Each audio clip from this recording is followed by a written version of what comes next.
4ஆம் அதிகாரம் 16வது வசனத்தை யாராவது ஒருவர் சத்தமாக வாசிக்கலாம். வாடையே எழும்பு, தென்றலே வா, கந்த பிசின்கள் வடிய என் தோட்டத்தில் வீசு, என் நேசர் தம்முடைய தோட்டத்திற்கு வந்து தமது அருமையான கனிகளை புசிப்பாராக. உன்னத பாட்டின் புஸ்தகம் ஒரு மணவாளனுக்கும் மணவாட்டிக்கும் இடையே நடக்கிறதான ஒரு சம்பாஷணைகள் அடங்கிய ஒரு புஸ்தகம். உன்னத பாட்டின் புஸ்தகம் ஒரு காதல் காவியம் என்று அதை சொல்லலாம். பரிசுத்தமான வேத புஸ்தகத்துல இப்படிப்பட்ட விஷயங்கள் எல்லாம் எதற்காக எழுதி வைத்திருக்கிறார்கள் என்று சொல்லி இந்த வேதத்தை ஆராய்ச்சி பண்ணி இந்த 66 புஸ்தகங்களையும் இணைக்கிறதுக்கு நிறைய வேத பண்டிதர்கள் அவங்க ஜெபத்தோட ஆவியானவருடைய ஏவுதலோட தான் இதெல்லாம் இணைச்சு வச்சிருக்கிறாங்க. இன்னும் தள்ளுபடி ஆகமங்கள் சொல்லி நிறைய புஸ்தகங்கள் இருக்குது.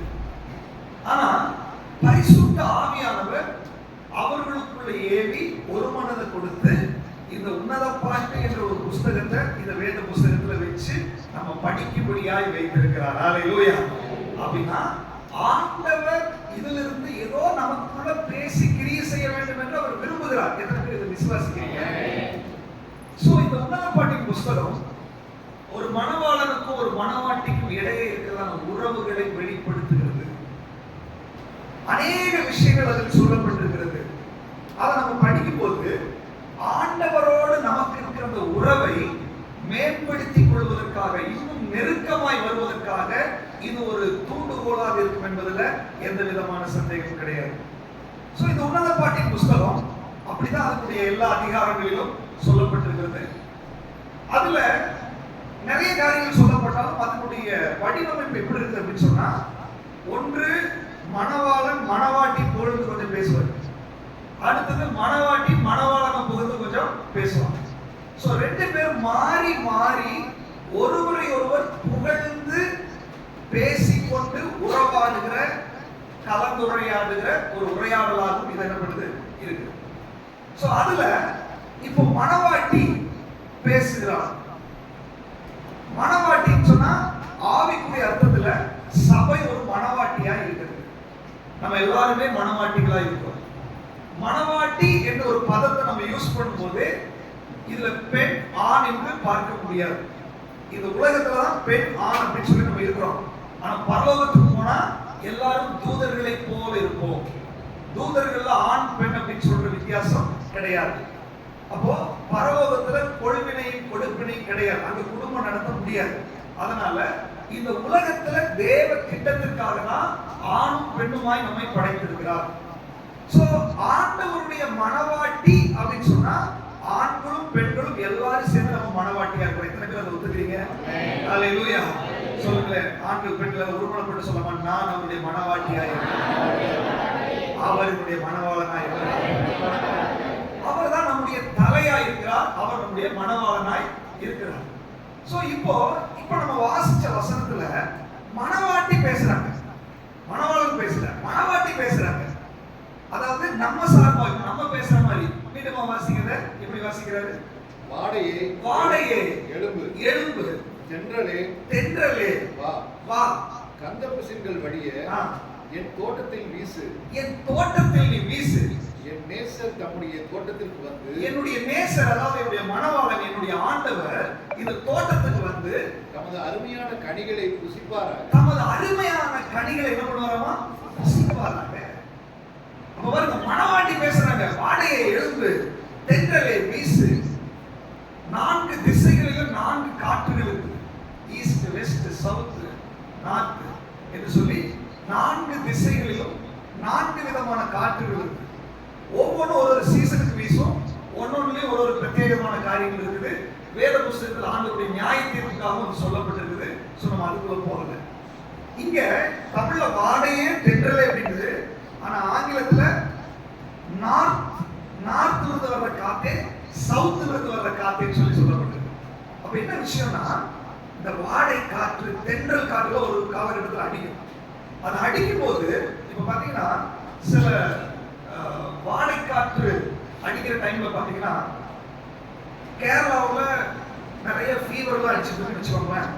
காத்து அடிக்கும் போது அந்த காற்றில் பரவுகிற சில வியாதிகள் இருக்கு. அப்படி இந்த பக்கம் பரவி சில நேரத்துல மனமும் பரவும். சோ அதனாலதான் அந்த ஒரு அர்த்தத்துல வாடை காற்று, வாடையை எழுப்பு, தென்றலை வீசு அப்படின்னு சொன்னா தோட்டத்துக்குள்ள நீ வீசு. எதற்காக? வசனம் சொல்லுகிறது, என் நேசர் தம்முடைய தோட்டத்துக்கு வந்து தம்முடைய அருமையான கனிகளை என்ன பண்ணணும்? ருசிக்க வேண்டும். வாசிக்கலாம். அதனுடைய 12வது வசனம். எவ்வளவு வசனம் வாசிங்க. என் சகோதரியே, என் சகோதரியே, என் மணவாளியே, என் மணவாளியே, நீ அடைக்கப்பட்ட தோட்டமும், நீ அடைக்கப்பட்ட தோட்டமும், மறைவு கட்டப்பட்ட நீரூற்றும், நீ மறைவு கட்டப்பட்ட நீரூற்றும், முத்திரிக்கப்பட்ட கிணறுமாய் இருக்கிறாய். நீ முத்திரிக்கப்பட்ட கிணறுமாய் இருக்கிறாய். அப்பங்க சகோதரியே, என் மணவாளி அப்படின்னா யாரு? நம்மதான் இல்லையா? நான் தான் அவருடைய மணவாட்டி. அப்போ வேதம் என்ன சொல்லுது? நீ மறைவு கட்டப்பட்ட தோட்டம், சரி, நீ அடைக்கப்பட்ட தோட்டம், மறைவு கட்டப்பட்ட நீரூற்று, முத்திரிக்கப்பட்ட கிணறு. அப்படின்னு என்ன அர்த்தம்? அடைக்கப்பட்ட தோட்டம்னா உள்ள யாரும் வர முடியாது, யாரும் உள்ள வர்றதுக்கு அனுமதி கிடையாது. ஆண்டவர் சொல்றாரு, உன்னை தொடர்றதுக்கு யாருக்கும் அனுமதி கிடையாது. ஒரு தோட்டத்துக்கு வேலி போட்டா ஓனர் தவிர ஒருத்தர் உள்ள போக முடியாது. ஹalleluya. ஆண்டவர் சொல்றாரு, உங்களை வேலி அடைத்து வைத்திருக்கிறார். நீங்க அவருக்காகவே ஏற்படுத்தப்பட்டவர்கள். நம்ம அவர் மாத்திரமே அனுபவிக்கிறதுக்கான ஆட்கள். ஆண்டவர் நமக்கு அடைப்பை ஏற்படுத்தி இருக்கிறார். சோ மறைவு கட்டப்பட்ட நீரூற்று அப்படின்னா, ஒரு நீரூற்றுக்கு மறைவு கட்டினா வேற யாரும் தண்ணி எடுக்க முடியாது. முத்திரிக்கப்பட்ட கிணறுனா அந்த பர்டிகுலர் ஆள் தான் போய் ஓபன் பண்ணி தண்ணி குடிக்கணும், உள்ளே வேற யாரும் என்ன பண்ண முடியாது, உள்ளே போக முடியாது.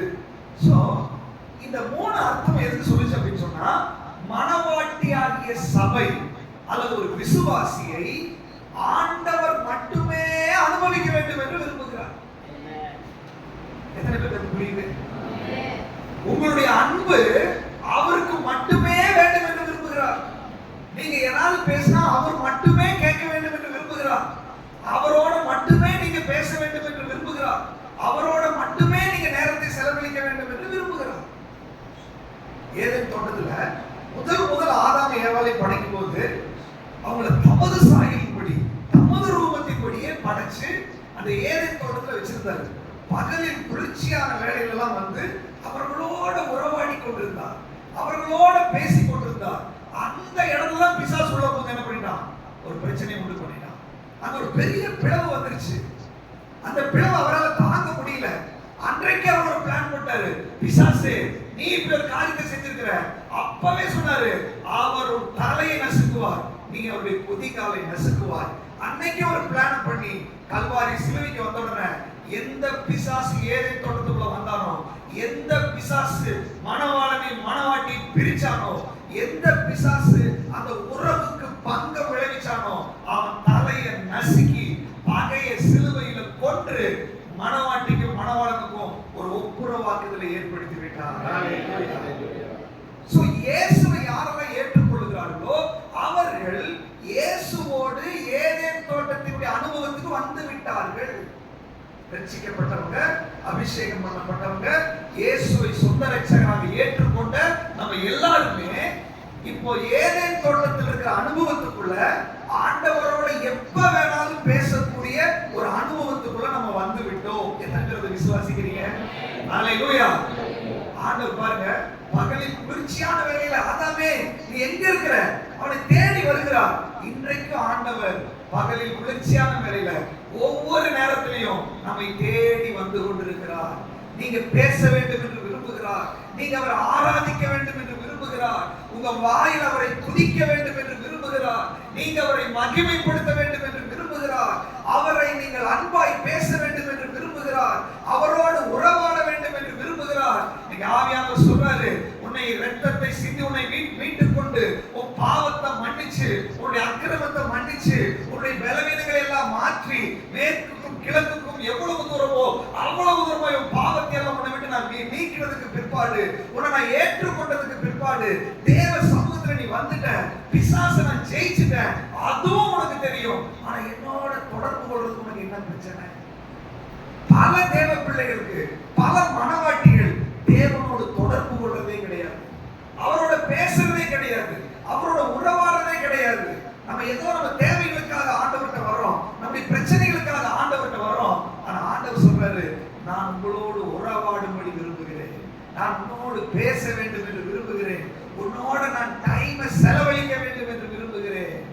வாசிங்க, அது உன்னத பாட்டின் புஸ்தகம், அதனுடைய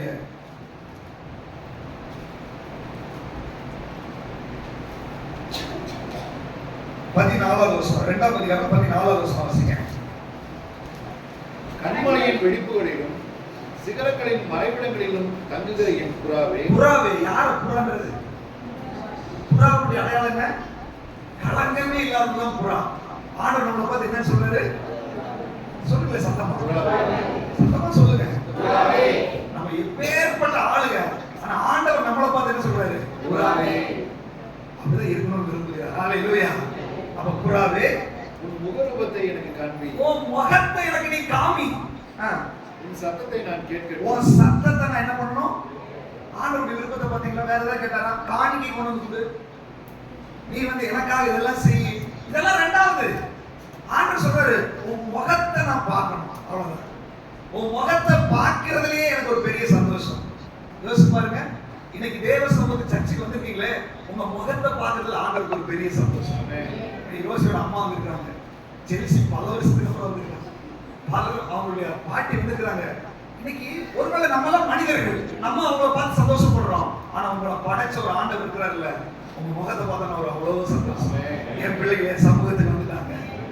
புவனா, ரொம்ப நாளுக்கு அப்புறம் புவனா குரு வந்திருக்கிறாங்க. இன்னைக்கு யாருக்கு சந்தோஷமா இருக்குது இல்லையோ, அவர்களை படைத்த ஆண்டவர், அவர்களுக்காக ஜீவனை கொடுத்த ஆண்டவர் சொல்றாரு, மகனே உன் முகத்தை பார்க்கறதுல எனக்கு ரொம்ப சந்தோஷமா இருக்கு. ஹalleluya. என் முகத்தை யார் ரசிக்கலன்னா பரவாயில்ல, என்னை ரசிக்கிறதுக்கு ஒரு ஆண்டவர் இருக்கிறார். ஹalleluya. முகத்தை பாரு, முகரை பாரு, இதெல்லாம் மனுஷன் பேசலாம். ஆண்டவர் சொல்றார், அவர் என்னை ரசிக்கிறவராய் இருக்கிறார். நான் கருப்பா இருந்தாலும் அழகா இருக்கிறேன், நான் எப்படிப்பட்டவா இருந்தாலும் என்னை ஒரு புறாவாய் அழைக்கிறார். எத்தனை பேர் விசுவாசிக்கிறீங்க? ஹalleluya.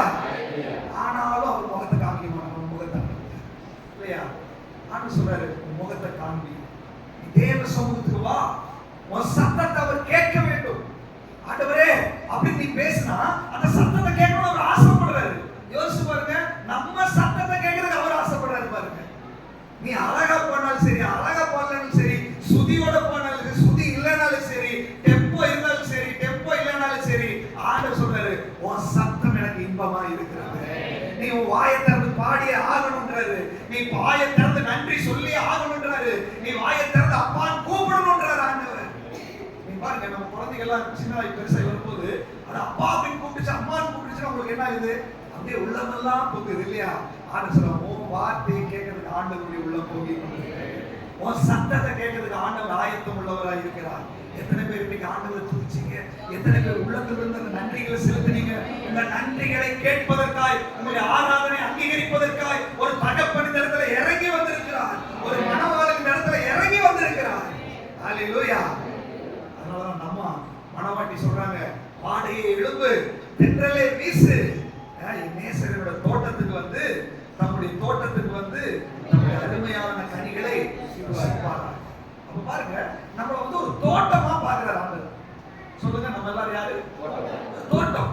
தனித்தனியா நம்ம ஒரு தோட்டமா இருக்கோம். நம்ம தோட்டத்துக்குள்ள என்ன இருக்கும்? மரங்கள் இருக்கும் இல்லையா? செடி கொடிகள் இருக்கும். என்ன போட்டிருக்கு வாசிங்க, 13, 14, 15, 4ஆம் அதிகாரம். உன் தோட்டத்தில் மாதுளை செடிகளும் அருமையான கனிமரங்களும் மருதோன்றி செடிகளும்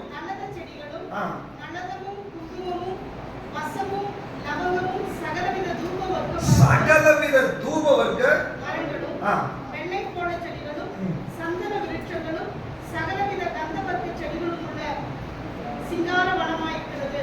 தோட்டங்களுக்கு நீரூற்றும் ஜீவ தண்ணீரின் துறவும் லீபனோனிலிருந்து ஓடி வரும் வாய்க்கால்களும் உண்டாயிருக்கிறது. இப்போ தோட்டத்தை குறிச்சு பேசுறாரு. நம்ம எல்லாரும் தோட்டமா இருக்கிறோமா?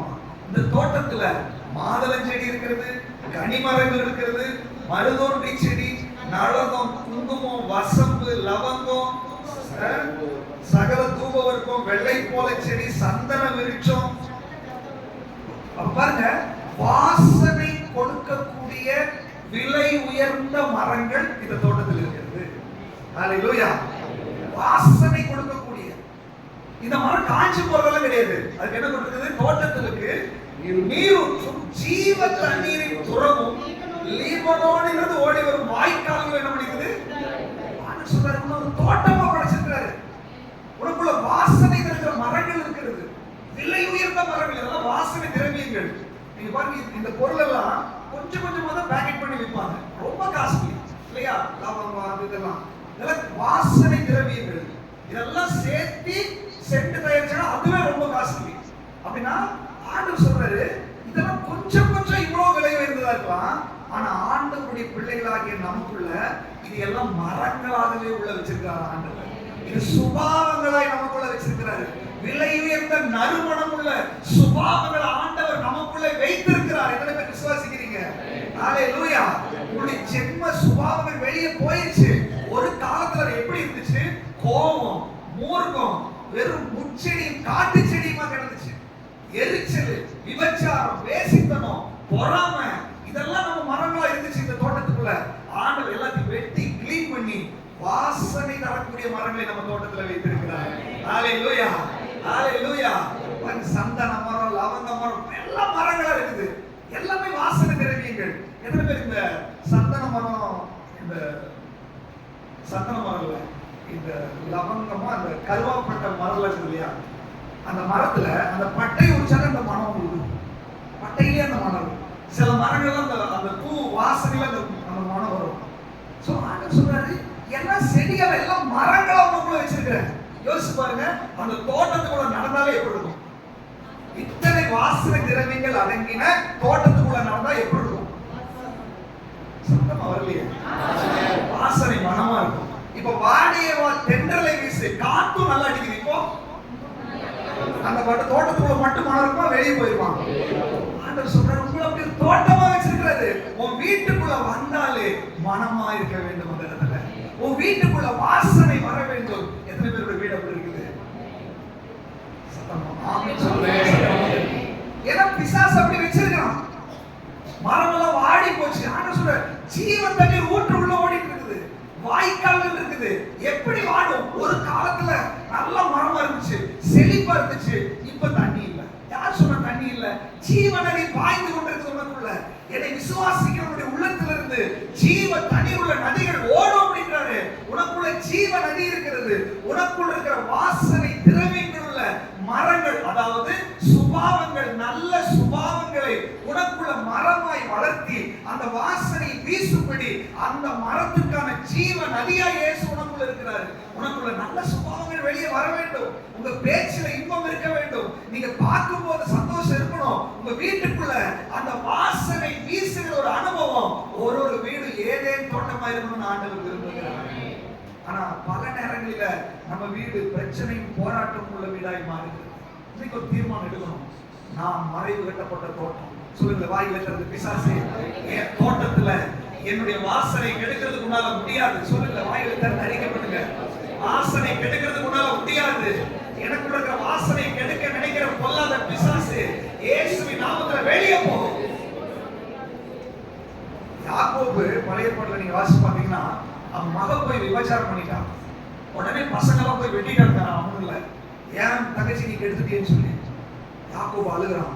இந்த ஜனங்களுக்கு முன்னாடி என்னோட வாசனை கெடுத்துட்டீங்களே அப்படின்னு. என்ன அர்த்தம்? பேர் கெட்டு போச்சு. உங்க பேச்சுல பக்கத்து வீட்டுக்காரங்க உங்களை பத்தி தப்பா நினைச்சிட்டாங்கன்னா வாசனை கெட்டு போச்சு. குடுக்கல் வாங்கல் விஷயத்துல பக்கத்துல இருக்கிறவங்களுக்கு சங்கடத்தை உண்டாக்கிட்டீங்கன்னா உங்க வாசனை கெட்டு போச்சு. வேலை செய்யற இடத்துல நீங்க பேசுறதுனால ஒருத்தர் காயப்பட்டாங்கன்னா ஆல்ரெடி உங்க வாசனை கெட்டு போச்சு. உன்னை ஒருத்தருக்கு பிடிக்கல அப்படின்னா வாசனை கெட்டுருச்சுன்னு அர்த்தம்.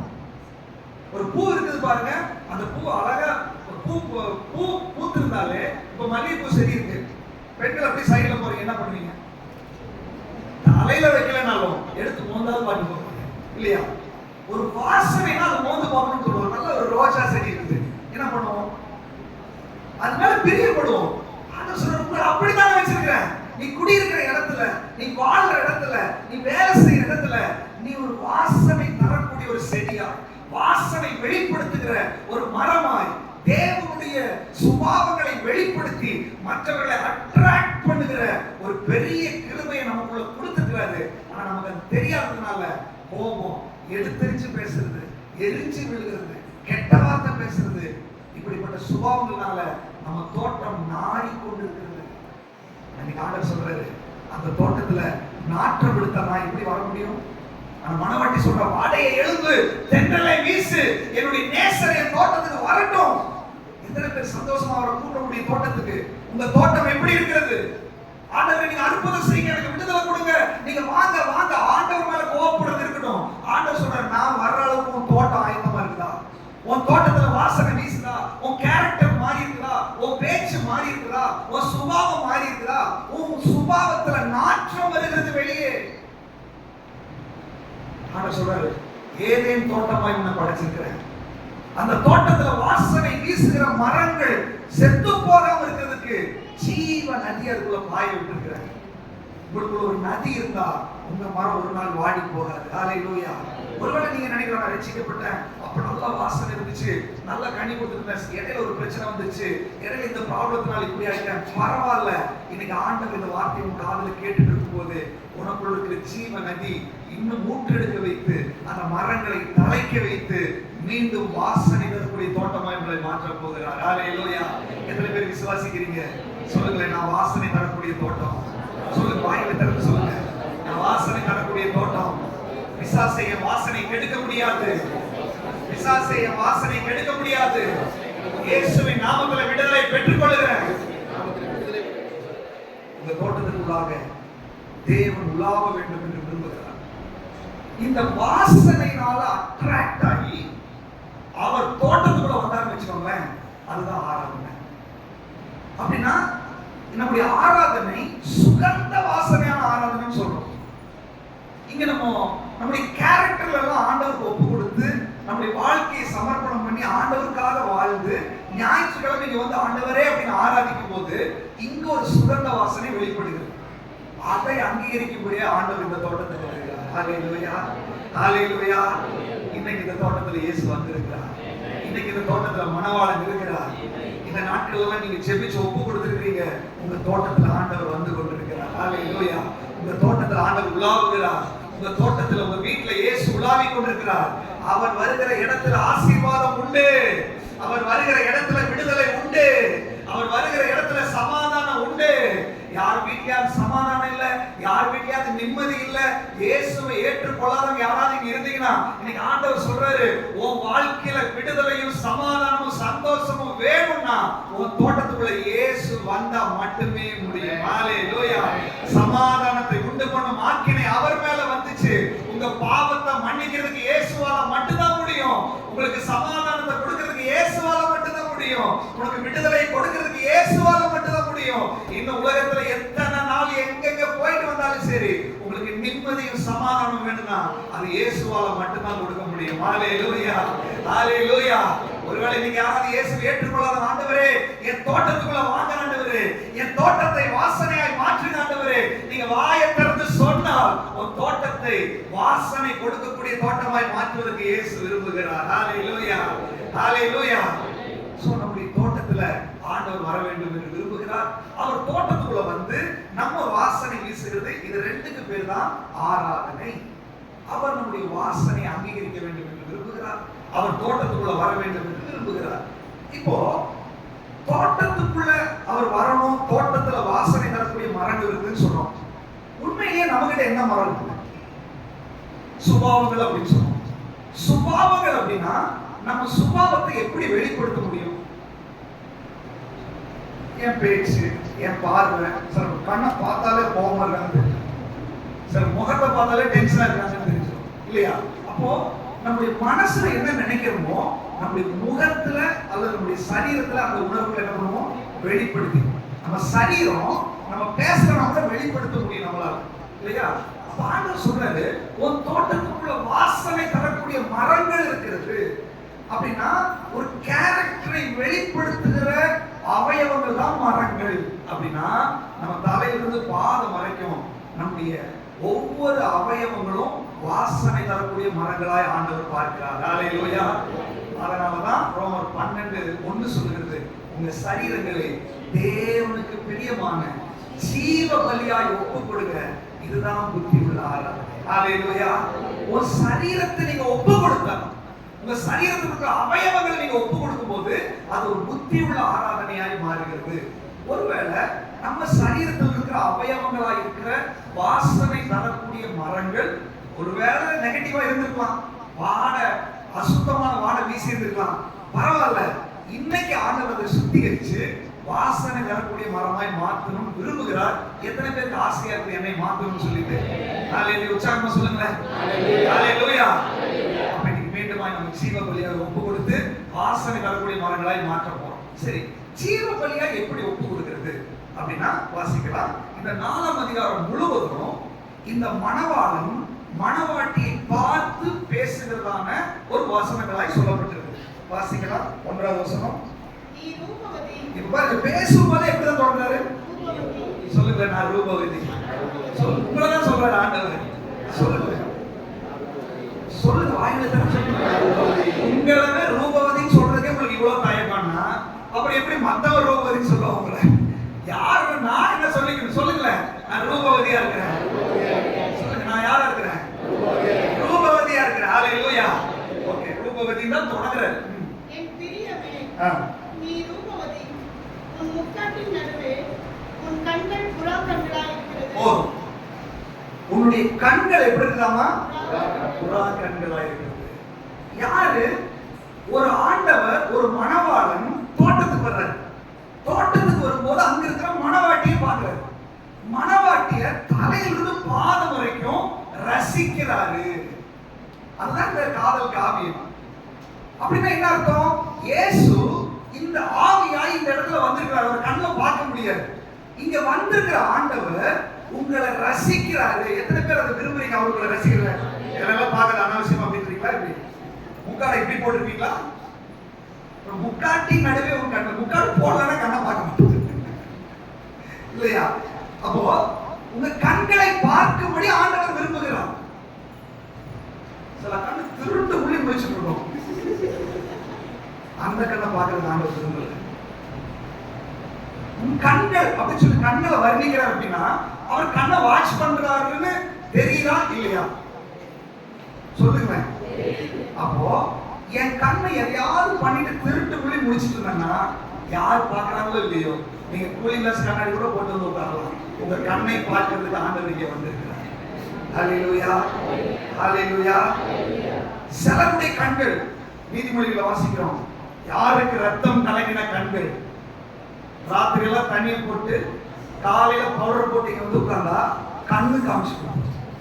உடம்பெல்லாம் சென்ட் அடிச்சாலும் உன் கண்ணு காமிச்சுக்கணும். ஆண்டவர் உன் கண்ணை பார்க்கிறாரு. ஏன் நாற்றம் எடுக்குது உன் வாழ்க்கை? உன் கண்ணு கலங்கலா இருக்குது. ஆண்டவர் உன் கண்ணை வாட்ச் பண்றாரு. நீ யோசிச்சு பாருங்க, நான் பாட்டு பாடுறது ஆண்டவர் பார்க்கறாரு நீங்க நினைச்சீங்களா? நான் அப்படியே துதிக்கிறது ஆண்டவர் பார்க்கறாரு. உன் கண்ணை பார்க்கறாரு. உன் கண்ணு கலங்கி இருக்குது. நேத்து என்ன பண்ண? முந்தா நேத்து என்ன பண்ண? போன வாரம் என்ன பண்ண? வீட்டுல என்ன பண்ணாலும் தெரியாதுன்னு நினைக்கிறியா? உன் கண்ணு காமிச்சு கொடுத்துரும். கண்ணை பார்க்கிறா. நீதிமொழிகள் புத்தகம் வாசிங்க இந்த வசனத்தை. நீதிமொழிகள் 23 மதுபானம் இருக்கும் இடத்திலே 23 29. ஐயோ, யாருக்கு வேதனை, யாருக்கு வேதனை, யாருக்கு துக்கம், யாருக்கு துக்கம், யாருக்கு சண்டைகள், யாருக்கு புலம்பல், யாருக்கு காரணமில்லாத காயங்கள், யாருக்கு ரத்தம் கலங்கின கண்கள், யாருக்கு ரத்தம் கலங்கின கண்கள். மதுபானம் இருக்கும் இடத்திலே, மதுபானம் இருக்கும் இடத்துல தங்கி தரிப்பவர்களுக்கு கலப்புள்ள சாராயத்தை நாடுகிறவர்களுக்கும் தானே. இந்த குடி போதையில் இருக்கிறவங்க கண் என்ன பண்ணும்? ஆண்டவர் கண்ணை பார்க்கிறார். ஏன் வாசனை வெளிப்பட மாட்டேங்குது? கண் என்ற வாசனை மரம் செத்து போச்சு. அது ஒரு மரம் தானே. இத்தனை மரம் இருந்தா தான் அந்த தோட்டத்துல வாசனை வீசும். கண்ணு வாசனை வீசணும். செத்து போச்சு. வாசிங்க அதே அதிகாரம் 33வது வசனம். முடிவிலே பாம்பை போல கடிக்கும், விரியனை போல தீண்டும். உன் கண்கள் பரஸ்திரீகளை நோக்கும். உன் கண்கள் பரஸ்திரியை நோக்கும். அப்படின்னா உங்க கண்கள் தேவையில்லாம பரஸ்திரியை பார்த்திருந்தால் அந்த கண்ணை ஆண்டவர் பார்க்கிறார். உன் கண்ணுல வாசனை வராது. நீ தேவனுக்கு பிரியமான ஆராதனை செலுத்த முடியாது. உன் கண்கள் பரிசுத்தமா இருக்க வேண்டும். வாசிங்க 10:10 நீதிமொழிகள்.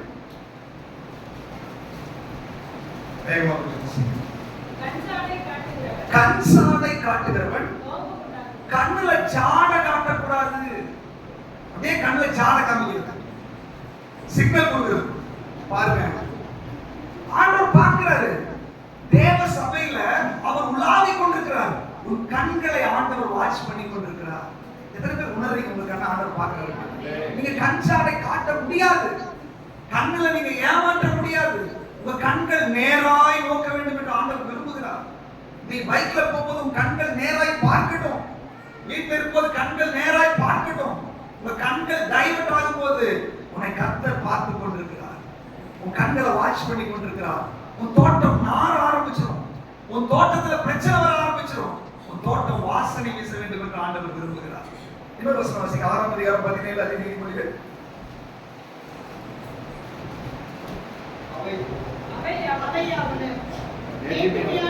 ஒரு மேட்டிமையான கண்.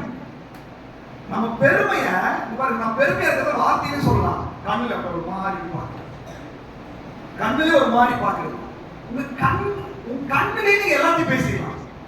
சில கண்ணிலே பேசிக்கலாம் பாருங்க. கணவனுடைய கண்ணிலே பேசிடுவாங்க. நம்ம போற அது டிஸ்கஷன் நடக்குது தெரியாது, கண்ணிலே பேசிடுவாங்க. அவர் அவருடைய கணவன் டீ எடுத்துக்குவாங்க இல்லையா? கண்ணிலேயே கண்கள் வெளி ஆண்டவன் கண்ணை பார்க்கிறாரு. நல்லதுக்கான ஓகே, ஆனா மேட்டிமையான கண்கள் இருக்கக்கூடாது. அது கர்த்தருக்கு பிரியம் இல்லாதது, அது வாசனை கெடுக்கிறதா இருக்கும். எல்லாம் கண்ணில் கை வைக்கல. ஆண்டவரே, என் கண்கள் வாசனை வீசுகிற கண்களாய் மாற்றுங்க. ஒப்புக்கொடு வாய்களை திறந்து. உன் தோட்டத்துக்குள்ள இயேசு வர வேண்டும். உன் தோட்டத்துல வாசனை வீச வேண்டும். என் கண்கள் பரஸ்திரியை பார்க்க கூடாது. ரத்தம் கலக்கிற கண்களாய் இருக்கக்கூடாது. மேட்டிமையா இருக்கக்கூடாது. கண் சாடை பார்க்க கூடாது. என் கண்ணை பரிசுத்தப்படுத்துங்க ஆண்டவரே. உன் கண்களை ஆண்டவர் பார்க்கிறார். வாசிங்க அடுத்த வசனம். உன் கண்கள் புறா கண்களாய் இருக்கிறது. உன் கூந்தல் கீலேயாத் மலையில் தலைமையும் வெள்ளாட்டு மந்தையை போல் இருக்கிறது. கூந்தலையும் பார்க்கிறார். நம்ம முடிய பார்க்கிறார் ஆண்டவர். முடிய பார்க்கிறாரா இல்லையா? வசனத்துல உன் கூந்தலை பார்க்கிறார். அணு அணுவா ஆண்டவர் பார்த்து கொண்டிருக்கிறார். ஆராதனை என்பது சும்மா மகிமை உமா கன்றோம் அப்படி இல்ல. ஆண்டவர் உன்னை முழுசும் பார்க்கிறார் இல்லையா? உன் கூந்தல் ஆண்டவர் பார்க்கிறார். அவருக்கு பிரியமான நீ தலை செய்யணுன்றாரு. முதல்லாம் பழைய காலத்துல தலை விரிச்சு போட்டுருக்காங்க அப்படிமாங்க. முடி விரிச்சு போட்டுருக்கா விசாச மாதிரி தலை. இப்ப முடி பின்னாலே திட்டுறாங்க. தலை விரிச்சு தான் போடணும் போல. தலை விரிச்சு போடுறது விரும்புறாங்க. ஆண்டவர் கூந்தலை பார்க்கிறாரு. நீ யோக்கியமாய் நீ கூந்தலை நீ மெயின்டைன் பண்ணு. தேவன் விரும்புகிற மாதிரி உன் கூந்தல் இருக்கணும். பசங்க தலை நல்லா மேல தூக்கி விடுறாங்க. காடு மாதிரி தலையை வளர்த்துறாங்க. கர்த்தர் உன் தலையை பார்க்கிறாரு. எல்லாம் மொட்டை வழிக்கா மாத்திடுவாரு. நீ ஒழுங்கா சில பெருமை இருக்கும். முடி கீழே வரைக்கும் இருந்துச்சுன்னா அந்த முடி இருக்கிறதே நிறைய பேருக்கு பெருமை. ஆண்டவர் முடியை எடுத்துருவார். ஆண்டவர் சொல்றாரு, உன் கூந்தலை நான் பார்க்கிறேன். நீ உன் முடியில பெருமை வச்சுட்டு உன் முடியில உனக்கு இஷ்டத்துக்கு தகுந்த மாதிரி நீ தலையை வளர்த்திட்டு உன் இஷ்டத்துக்கு தகுந்த மாதிரி கட்டி, அவங்க இஷ்டத்துக்கு தகுந்த மாதிரி கட்டி ஒரு கோடு போடுறது, இங்க ஒரு கோடு போடுறது, முன்னாடி முடிய இது வரைக்கும் இருக்கு. ஒருத்தர் சமீபம் எனக்கு போன் பண்ணாரு. ஹஸ்பண்ட் அண்ட் ஒய்ஃப்க்கு பயங்கர பிரச்சனை. அப்புறம் அவர் சொல்றாரு, இவரு ஹஸ்பண்ட் கவுன்சிலிங் கொடுத்துருக்காரு. அந்த அம்மாவுக்கு இவரை பார்த்தாலே பிடிக்கலையா. என்னன்னா இவர் லேடி மாதிரி முடி வளர்த்திட்டு இருக்காருங்க. அவரு சுருட்டி சுருட்டி பேண்டேஜ் போட்டு வச்சிருக்காங்க. எதுக்கும் இது வரைக்கும் முடி வருது. அது வெறுப்பு.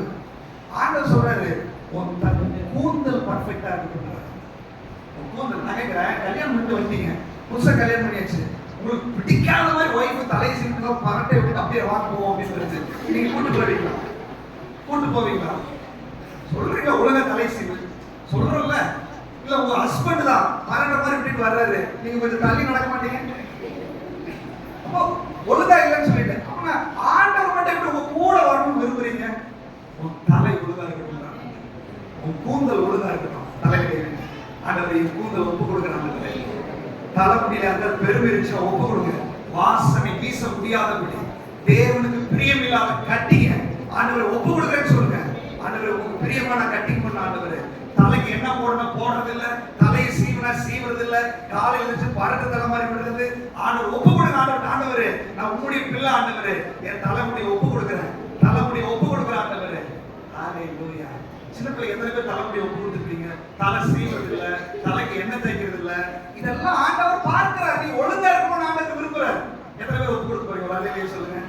ஹalleluya சொல்ல. ஹalleluya சொல்ல. ஆண்டவர் நோட் பண்ணி விட மாட்டாருங்க. ஹalleluya சொல்லுங்க. உன் தலை ஒழுங்கா இருக்கணும், வாலிப பசங்க தம்பிங்க உங்க தலை ஒரு பர்ஃபெக்டா இருக்கணும். ஆண்டவர் நீட்டா இருங்க. எப்படி நீட்டா இருக்குமோ அப்படி இருக்கிறதுக்கு ஆண்டவர் உதவி செய்யுது. இல்ல நம்ம தோட்டத்துல வாசனை வீசாது. 2வது வசனம், உன் பற்கள் மை கத்தரிக்கப்பட்ட பின் உன் பற்கள் பல்ல பார்க்கிறார் ஆண்டவர். எத்தனை பேர் பல்லு விளக்குனீங்க பசங்க? பல்லு விளக்காம சர்ச்சுக்கு வர்றீங்களா? பல்லு விளக்காம சாப்பிடுறீங்களா? உன் பல்லை ஆண்டவர் பார்க்கிறார். நீ பல்லு விளக்காம சாப்பிடாத. காலையில எழுந்திருச்சு பல்லு விளக்காம டீ சாப்பிடாத. காலையில எழுந்திருச்சு உன் இஷ்டத்துக்கு ஏதாவது எடுத்து சாப்பிடாத. ராத்திரி தூங்கும் போது பல்லு விளக்கிட்டு படு. இல்லைன்னா தேவையில்லாத பல்லு வியாதி வரும். அதுக்கப்புறம் ஆண்டவரே பல்லு வலி மாத்துங்க ஆண்டவரே அப்படின்னு சொல்லி ஜெபம் பண்ணாத. உன் பற்களை கூட ஆண்டவர் பார்க்கிறார். ஹalleluya, ஹalleluya. பற்கள் ஆண்டவர் தேவையில்லாம இந்த பல்லுலயே நிறைய பிரச்சனை. இப்போ லேட்டஸ்டா வந்துருக்கு தெரியுங்களா? ஒருத்தர் இருக்கான், பல்லுல இந்த சிங்க பல்லு மாதிரி இருக்கு, மாட்டி பல்லு நல்லா இருக்கு, ஆனா வேற செட்டப் பண்ணிருக்கான் பல்லு அப்படி பிசாஸ் மாதிரி. அதுக்கு பேர் என்னன்னா பாடி மாடிஃபிகேஷன். உடம்பவே மாடிஃபை பண்றான். பல்லு நல்லா இருக்கு, அத பிசாஸ் மாதிரி கொடுத்து அப்படியே இந்த சிங்க பல்லு மாதிரி மாறுது. பிசாசு நல்லா இருக்கிறத கெடுக்கிறான். ஆண்டவர் அப்படி இல்லை. உன் பல்லு எப்படி இருந்தாலும் சரி, அந்த பல்லு நீ சிரிக்கிறதுல நீ புன்முறுவல் செய்கிறதை பார்க்கும்படி ஒரு மனவாளன் இங்க வந்திருக்கிறார். ஹalleluya, ஹalleluya, ஹalleluya. பல்ல விளக்கணும் கரெக்டா. சின்ன பிள்ளை எத்தனை பேர் ஒப்பு கொடுக்குறீங்க பல்ல விளக்குறேன்னு? ஹalleluya. கையை தூக்குங்க, கையை தூக்குங்க. நீங்க ஆண்டவர் உங்களுக்கு உதவி செய்ய போறாரு. காலையில சாயங்காலம் பல்ல விளக்குங்க. பல்லு மஞ்சளா வைக்காதீங்க. தேவையில்லாத சாப்பிடாதீங்க. ஆண்டவர் உங்களுக்கு கிருபை செய்வாராக. நம்ம பல்ல கூட ஆண்டவர் பார்க்கிறார். நான் சும்மா சொல்ல வசனத்துல இருக்குதான் சொல்றேன். அவர் வந்து மனவாட்டி பார்த்தா எல்லாத்தையும் பார்க்கிறார் இல்லையா? ஓகே, உங்க பல்லையும் பார்க்கிறார். அடுத்து 3வது வசனம், ஓ லிப்ஸ்டிக் அடிச்சா அதை பார்க்கிறார். ஆண்கள் கூட லிப்ஸ்டிக் அடிச்சாங்க. லிப்ஸ்டிக் அடிக்க கூட நான் சொல்லல. நீங்க அழகா இருக்கலாம், நல்லா இருக்கலாம், ஆனா அது ஓவரா இருக்க கூடாது. நீ மற்றவர்களை கவர்றதுக்காக லிப்ஸ்டிக் அடிக்காத. மற்றவர்களை அட்ராக்ட் பண்றதுக்காக நீ ஸ்கூலுக்கு போகும்போது லிப்ஸ்டிக் அடிக்க போக வேண்டிய அவசியமே கிடையாது. நீ காலேஜ் போகும்போது தேவையில்லை லிப்ஸ்டிக் இல்லையா? அப்ப நான் என்ன சொல்றேன், இந்த உதட்டுக்கு எதுக்கு நீ சாயம் பூசணும்? ஆண்டவர் உனக்கு ஒரு சாயத்தை கொடுத்திருக்காரு. அந்த சாயத்துக்கு மேல உனக்கு என்ன ஒரு சாயம்? தேவ பிள்ளைகள், நீ லிப்ஸ்டிக் அடிச்சு எப்படி என்ன வேணாலும் பண்ணிட்டு இங்க வந்து ஆராதனை உண்மைன்னு சொன்னா ஆண்டவர் ஏமாந்துதான் கிடைக்கிறீங்களோ? அப்பெல்லாம் ஏமாற மாட்டாரு. உன் அழகா ரோட்ல போறவங்க ரசிப்பான ஒழிய ஆண்டவர் ரசிக்க மாட்டாரு. தோட்டம் நாடுகிறது. லிப்ஸ்டிக் அடித்தா ஊர்ல இருக்கிறவங்க சந்தோஷமா இருப்பான். ஆனா வேதம் சொல்லுகிறது, உன்னை பார்த்து ஆண்டவர் அருவருக்கிறார். அருவருப்பு. ஆண்டவருடைய பிள்ளைகள் எப்படி நடக்குமோ அப்படி நடக்குது. நம்ம ஒப்புக்கொடுக்கிறோம். நம்முடைய தோட்டம் வாசனை வீச வேண்டும். அடுத்தது, உன்னுடைய வாக்கு, பேசுற வார்த்தை எப்படி இருக்குமாமா? இவன் பேசினா உடனே சண்டை வந்துடும். இவன் பேசினா 2 பேரும் போயிடுவான். அது இல்ல, நீ பேசுறது 4 பேர் அரவணைக்கிற மாதிரி இருக்கணும். சர்ச்சில் நீங்க ஒரு வார்த்தை யார்கிட்ட பேசுனீங்கன்னா நல்ல ஒரு தீர்மானம் பண்ணிக்கோங்க. இது ஒரு தோட்டம், இது ஒரு வாசனை வீசுகிற தோட்டம். இதுல வாசனை மரங்கள் நமக்குள்ள இருக்குது. நம்ம ஒருத்தரும் சர்ச்சை ஒரு தோட்டமா வச்சா நீங்க ஒருத்தரும் வாசனை போடக்கூடிய மரங்கள். சரியா? எத்தனை பேர் நான் வாசனை தரக்கூடிய மரங்கள் சொல்றீங்க? கையை தூக்கி அல்லேலூயா சொல்லுங்க. அல்லேலூயா. இப்போ தோட்டத்துக்குள்ள முள் செடிகள் இருக்க முடியாது, காட்டு மரம் இருக்க முடியாது. இந்த முள் செடி கிட்ட யாராவது நடந்தா என்ன ஆகும்? ஒன்னா சேலை பிடிச்சிருக்கும், இல்லைன்னா சரீரத்தை கிழிக்கும், கண்ணை கூட குத்தும். அப்போ யாராவது ஒரு சகோதரனோ சகோதரியோ உங்ககிட்ட பேச வந்தா நீ முள் செடி மாதிரி இருக்காது, நீ காட்டு செடி மாதிரி இருக்காது. உங்ககிட்ட வாசனை வீசட்டும். ஒரு வாசனை கொடுக்கக்கூடிய மரம் திரும்ப அவங்ககிட்ட வருவாங்க, திரும்ப அவங்ககிட்ட பேசுவாங்க.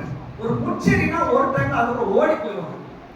உங்களால காயங்கள் ஏற்படக்கூடாது. சர்ச்சில் நீங்க பேசுறதுனால இன்னொருத்தர் நல்லா ஜெபிக்கிறாங்க, பேசுறது தப்பு இல்லை. நீங்க பேசுறதுனால ஒருத்தர் ஆறுதல் அடைகிறாங்க, பேசுங்க, தப்பு இல்லை.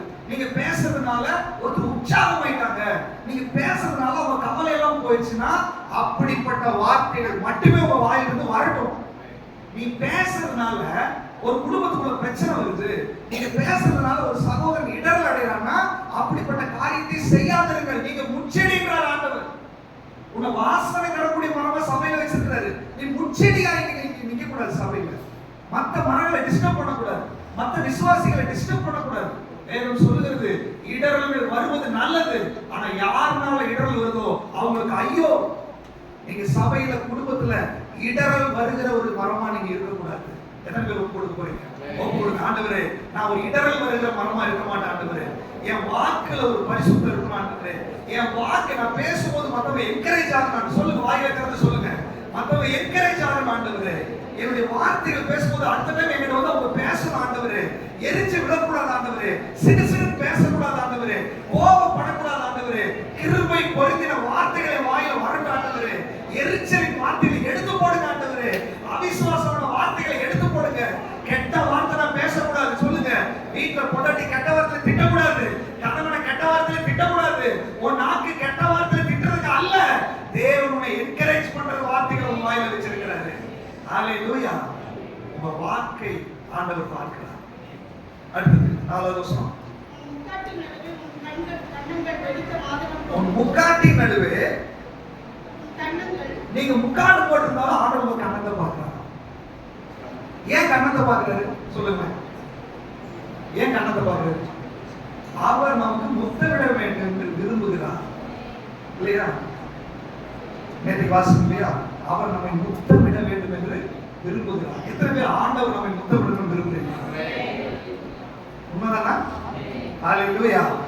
நீங்க ஃபவுண்டேஷன் போட்டு வந்தா ஒரு முத்தமிடும். நீங்க ஒரிஜினல் ஸ்கின்னுக்கு மேல 2 லேயர் கான்கிரீட் போட்டா அங்க எப்படி முத்தமிடுறது? ஒரிஜினலா உங்களுக்கு முத்தமிடணும்னு ஆண்டவர் விரும்புறாரு.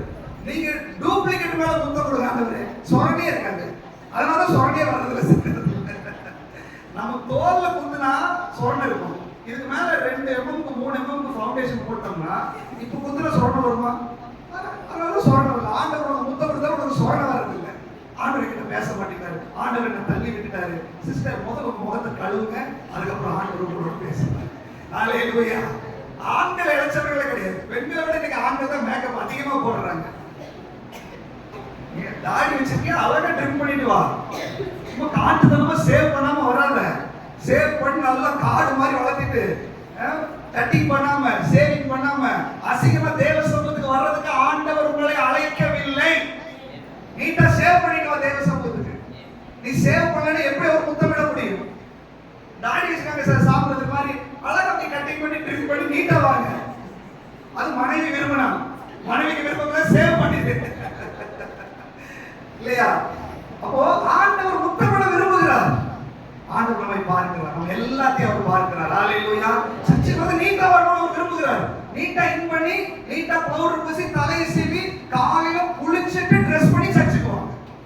நேத்து நைட்டே குளிச்சிட்டு அந்த வேலை இல்லை, காலையில குளிச்சிட்டு சர்ச்சுக்கு வாங்க. காலையில குளிக்காம சர்ச்சுக்கு வராது. தேவன் பார்க்கிறார். பவுடர் அடிச்சு சென்ட் அடிச்செல்லாம் நீங்க அவரை ஏமாற்ற முடியாது. இந்த உலகத்துல இருக்க சென்ட் எல்லாம் அவரை ஏமாற்ற முடியாது. ஏன்னா அவர் ஊற்றுண்ட பரிமள தைலமா இருக்கிறார். ஆளே சென்ட்டுக்கெல்லாம் சென்ட் அவரு. நான் சொல்றேன், இந்த சென்ட் நீ அடிக்கலனாலும் ஆண்டவருடைய வாசம் மேல வீச ஆரம்பிச்சதுன்னா மகிமையா ஆண்டவர் மாற்றி விடுவார். ஹalleluya. ஹalleluya. ஆண்டவர் சமூகத்துல இந்த கண்ணங்கள் பர்ஃபெக்ட்டா இருக்கும். 4வது வசனம். கழுத்து பராக்கிரமசாலிகளின் கேடகங்களாகிய 1000 பரிசுகள் இருக்கிற ஆயுதசாலையாக்கப்பட்ட தாவீதின் கோபுரம் போல இருக்கிறது. உன் கழுத்தை வர்ணிக்கிறார். கழுத்து தாவீதின் கோபுரம் மாதிரி இருக்குது, பரிசுகளை தூக்குற மாதிரி இருக்குது, பயங்கரமா வர்ணிக்கிறாரு. அப்போ நான் சொல்றேன், கழுத்து எல்லாத்தையும் ஆண்டவர் பார்க்கிறார். நீங்க பாட்டுக்கு ஒரு சிஸ்டருக்கு நகையே இல்லாம இருக்கும், ஒரு சிஸ்டர் கஷ்டப்பட்டுட்டு இருப்பாங்க. நீங்க 10 நகையை கழுத்துல போட்டு வந்து சர்ச்சுக்கு இப்படி வந்துட்டீங்கன்னா மற்றவர்கள் இடர்கள் உண்டாகிற மாதிரி உன் கழுத்தை காமிக்காது. ஒருவேளை போடுறீங்கன்னா நீட்டா இருங்க. உன் நகையை பார்க்கணும்ன்ற பசங்களோட ஒரு கழுத்து சட்டை கழுவிடுவாங்க. இந்த செயின் தெரியுதுக்காங்க, கழுத்துல இருக்கிற செயின் வெளியே தெரிய வேண்டும். எதுக்கு தெரியணும்? எதுக்கு முதல்ல பார்க்கணும்? மற்றவங்களுக்கு இடம் உண்டாகும்படி ஏன் நடந்துக்கிறீங்க? ஆண்டவர் அதை வர்ணிக்க மாட்டார், ஆண்டவர் அதை ரசிக்க மாட்டார். நீ தாழ்மையை தெரிஞ்சுக்கோ. நகை இருக்குதா சந்தோஷம், பொருள் இருக்குதா சந்தோஷம். எதுக்கு உனக்கு பொருளை கொடுத்துருக்காரு? நீ அனுப்பவே மற்றவங்களுக்கு என்ன பண்ணு, உதவி செய், நற்கிரைகளை செய்யறதுக்கு. ஆனா சபையில உயர்ந்த ஒருத்தர் வருவாங்க, தாழ்ந்த ஒருத்தர் வருவாங்க, நல்ல துணி இல்லாம கூட வருவாங்க, நல்ல உயர்ந்த வஸ்திரம் தரிசனம் வருவாங்க. நீங்க நல்ல துணியை போட்டு செயின் எல்லாம் போட்டு இப்படி வரும்போது அந்த சிஸ்டரோ அந்த பிரதரோ பக்கத்துல இருந்து அதை என்ன பண்ணுவாங்க, பார்ப்பாங்க. உங்க பக்கத்துல உட்காந்து நீங்க 5 நகை போட்டு பல படம் உட்காந்துருக்கீங்கன்னு வச்சுக்கோங்க. பக்கத்துல அன்னைக்கு அவங்க ஆராதனை பண்ண முடியுமா? அவங்க மனசெல்லாம் போராட்டமா தான் இருக்கும். மற்றவர்களுக்கு இடர்கள் உண்டாக்காதீங்க. மற்றவர்கள் இடர்கள் உண்டாகிற மாதிரி நகையோ காரியங்களோ நகை போடாதீங்கன்னு நான் சொல்லல. நீ கிறிஸ்துவின் மேல அன்பு வர வர வர என்ன அவர் மட்டுமே ரசிச்சா போதும் அப்படின்னு ஒரு முடிவு பண்ணவன் இவன் அலங்காரம் பண்ண மாட்டான். அதனாலதான் பழைய பக்தர்கள் எல்லாம் நகை எல்லாத்தையும் கழட்டி போட்டு வெள்ளை சட்டை போட்டு கர்த்தருக்காய் சேவை செய்ய ஆரம்பித்தார்கள். ஹல்லேலூயா. இந்த நாட்கள் நமக்கு என்னது, இவரும் ரசிக்கணும் இவங்களும் ரசிக்கணும். ரெண்டு கோடியில அந்த வேலை நடக்காது. ஆனா முழு இருதயத்தோட, முழு ஆத்மாவோட, முழு பலத்தோட உங்களுடைய ஆண்டவருக்கு அன்பு. ஹல்லேலூயா. அவர் ஒருவரே உங்களை ரசிக்கிறவராய் இருக்கட்டும். அடுத்தது வாசிங்க. உன் இரண்டு ஸ்தலங்களும் லீலி புஷ்பங்களில் மேயும் வெளிமானின் இரட்டை குட்டிகளுக்கு சமானம். அவர் பாருங்க எல்லாத்தையும் பார்க்கிறாரு இல்லைங்களா?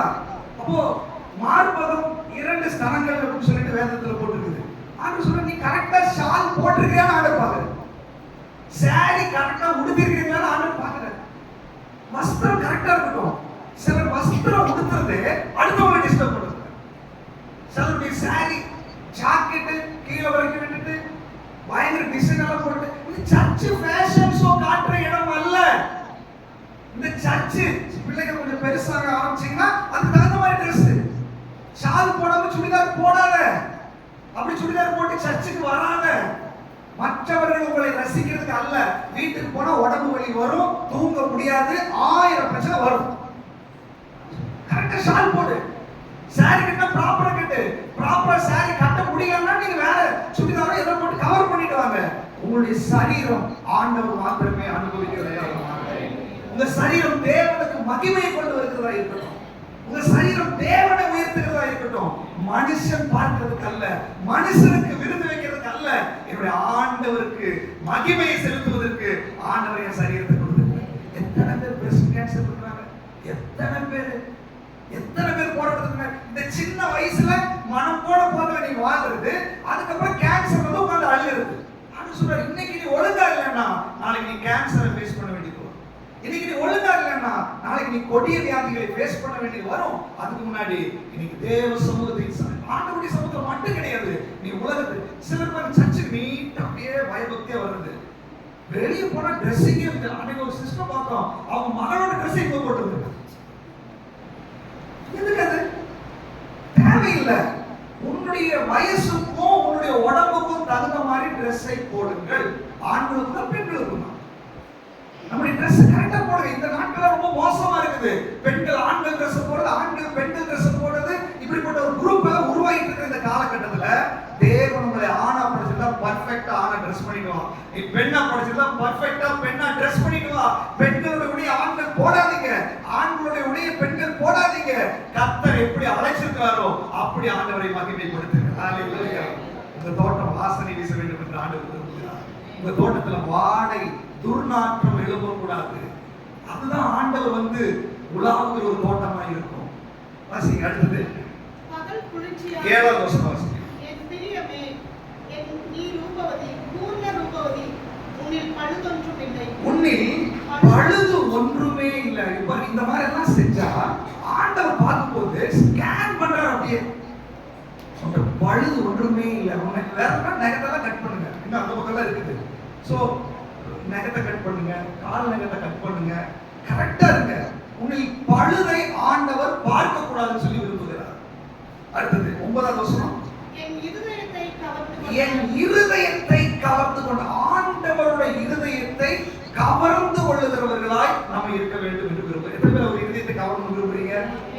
மத்தவங்க கவர்றதுக்கு இல்ல, அந்த பொண்ணை கவர்றதுக்காக நீ ட்ரெஸ் பண்ணிட்டு வராத, இந்த பையனை கவர்றதுக்காக இந்த பொண்ணை ட்ரெஸ் பண்ணக்கூடாது. கல்யாணம் பண்ணாலும் சிலர் மற்றவர்களை கவர்றதுக்காக அப்படி கவர வேண்டாம். யாரையும் கவர வேண்டாம். நம்ம ஆண்டவரை கவர்ந்து இருக்கிறதா நம்முடைய நோக்கமாய் மாறும். அவர் நம்மை கவர்ந்து இருக்கிறதுக்காக இந்த இடத்துல இறங்கி வந்திருக்கிறார். சபைக்கு வந்து ஆண்டவரோட உறவாடுகிற ஒரு அனுபவம் நமக்கு வர வேண்டும். நீ தேவனோடு, தேவன் உங்களை கவர்ந்தலுக்கு ஆரம்பிச்சு நீங்க தேவனை கவர்ந்தலுக்கு ஆரம்பிச்சீங்கன்னா அது உங்க குடும்பத்துல கவர்ச்சியாய் மாறிடும், அது உங்க பிள்ளைகளுக்குள்ள கவர்ச்சியா மாறிடும், அது உங்க சமுதாயத்துல கவர்ச்சியாய் மாறிடும். நீ தேவன் உன்னை கவர்ந்து இருக்கிறதுக்கு தடையா ஏதாவது இருந்துச்சுன்னா அது குடும்பத்துல வெளிப்படும், அது பிள்ளைகளுக்குள்ள வெளிப்படும், அது சமுதாயத்துல வெளிப்படும். ஆண்டவர் நம்மை கவர வேண்டும் என்று விரும்புகிறார். 10வது வசனம். உன் நேசம் எவ்வளவு இன்பமாய் இருக்கிறது. உன் நேசம் எவ்வளவு இன்பமாய் இருக்கிறது. ஆண்டவர் பாருங்க, நம்முடைய அன்பினால அவர் சந்தோஷப்படுறார். அவர் நம்ம இன்பப்படுத்துறது, சந்தோஷம் நீங்க இப்ப சிந்திச்ச இந்த கேரக்டர் எல்லாம் அவரை எவ்வளவு சந்தோஷப்படுத்திருப்பார், அவரை எவ்வளவு மகிமைப்படுத்திருப்பாரு. உண்மையில நீங்க யோசிச்சு பாருங்களேன். இந்த மாதிரி காரியத்துல எல்லாம் நம்ம தவறி ஏனோ தானம் இருந்ததுனால எவ்வளவு நாள் ஆண்டவர் இங்க உலாவ வந்து நம்மளை பார்த்து வேதனைப்பட்டு போயிருப்பாரு. எவ்வளவு நாள் நம்மளை பார்த்து துக்கத்தோட போயிருப்பாரு. நம்ம கண்ணை பார்த்துருக்காரு, நம்ம முடியை பார்த்துருக்காரு. எத்தனை நாள் ஆண்டவர் வெறுப்பா போயிருக்கிறாரு. ஆனா இன்னைக்கு இல்ல, ஆண்டவரே நீர் என் தோட்டத்துக்கு வரணும், ஆண்டவரே வாடையை எழும்பு, தென்றலை வீசு, ஆண்டவர் என் தோட்டத்துக்கு வரணும், அவர் என்னுடைய கனிகளை புசிக்கணும். இந்த மாதிரி எல்லாம் செஞ்சா அது ஆவியின் கனியாய் மாறிடுது. அதனாலதான் நம்ம சொல்றாங்க, தமது அருமையான கனிகளை என்ன பண்ணுவாராக, புசிப்பாராக. நீங்க இதெல்லாம் பர்ஃபெக்டா இருந்து வந்து பண்ணுகிற ஒரு ஆராதனை அவருக்கு சுகந்த வாசனையான ஆராதனையாக மாறிடுது. எத்தனை பேர் அப்படிப்பட்ட ஆராதனைக்கு ஒப்பு கொடுக்க போறீங்க? அப்படியே கண்களை மூடி ஆண்டவரை நோக்கி பார்க்கலாமா?